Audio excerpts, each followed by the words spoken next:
آج کل social media پہ کچھ ایسے لوگ صحابہ کے متعلق گفتگو کرنے لگے ہیں، خاص کر کے حضرت معاویہ کے متعلق، کہ نوجوان نسل ان سے متاثر ہونا شروع ہو گئی ہے۔ وہ جھوٹی روایتیں کتابیں پیش کرتے ہیں، فلاں کتاب میں یوں لکھا ہوا ہے، فلاں کتاب میں یوں لکھا ہوا ہے، معاویہ کے بارے میں یہ لکھا ہے، یہ لکھا ہے، یہ لکھا ہے۔ تو وہ سوشل میڈیا پہ بڑے لوگ ان کو دیکھتے ہیں، متاثر ہوتے ہیں۔ ہم سے بھی لوگ باتیں کرتے رہتے ہیں، تو ان میں سے ایک بات وہ کہتے ہیں جی حدیث کی کتابوں میں آیا ہے کہ حضرت معاویہ اور ان کے گورنر ممبر پر جمعے کے دن حضرت علی کو گالیاں نکالتے ہیں۔ اس میں وہ حدیث نکالتے ہیں، سبا کا لفظ نکالتے ہیں، یہ دیکھو جی لکھا ہوا ہے، گالی کا لفظ ہے اور گالیاں۔ تو اب اس معاویہ کو رضی اللہ کیسے کہتے ہیں، اس کا کیسے ادب کرتے ہیں جو حضرت علی کو گالیاں نکالا کرتے تھے؟ آپ ایک پہلے عقل کے معیار پہ ایک بات تول لیں۔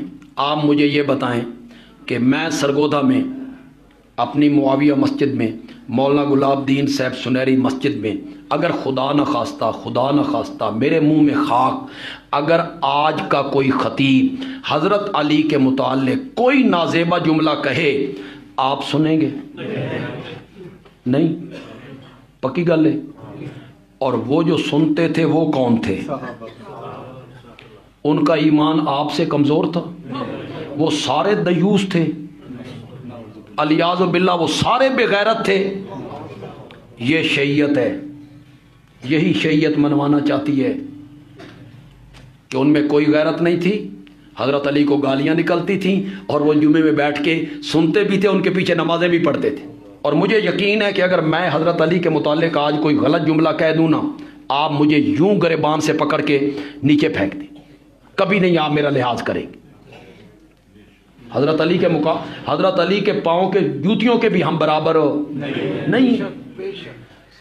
سب کا معنی ہر جگہ پہ گالی نہیں ہوتا، رویے پہ تنقید کا معنی ہوتا ہے۔ رویے پہ کیا کرنا؟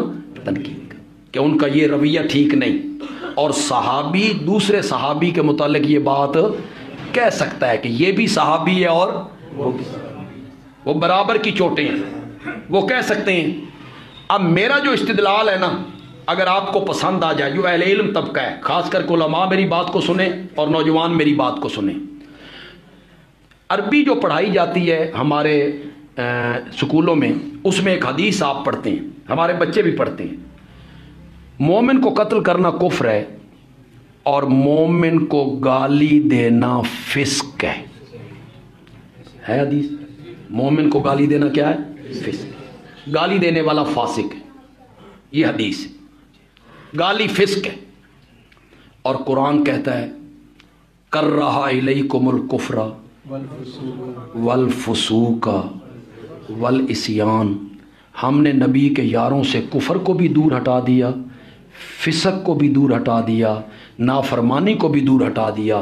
قرآن کہتا ہے کہ وہ فاسق نہیں ہو سکتے، اور گالی دینا کیا ہے؟ فسق ہے۔ تو تیری بات میں کیسے مانوں کہ یہاں سے مراد گالی ہے؟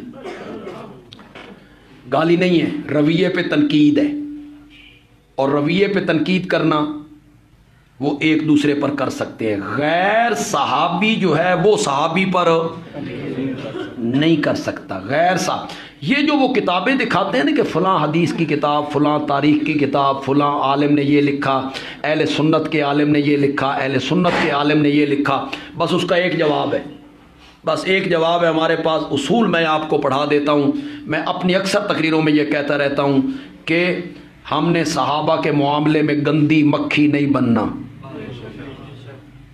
شہد کی مکھی بننا ہے۔ ہم نے صحابہ کے معاملے میں گندی مکھی نہیں بننا۔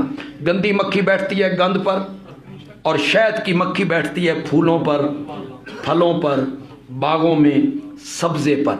ہم نے صحابہ کو کتابوں اور تاریخ کے ورقوں میں نہیں دیکھنا، شہد کی مکھی بن کے قرآن کے صفوں میں دیکھنا۔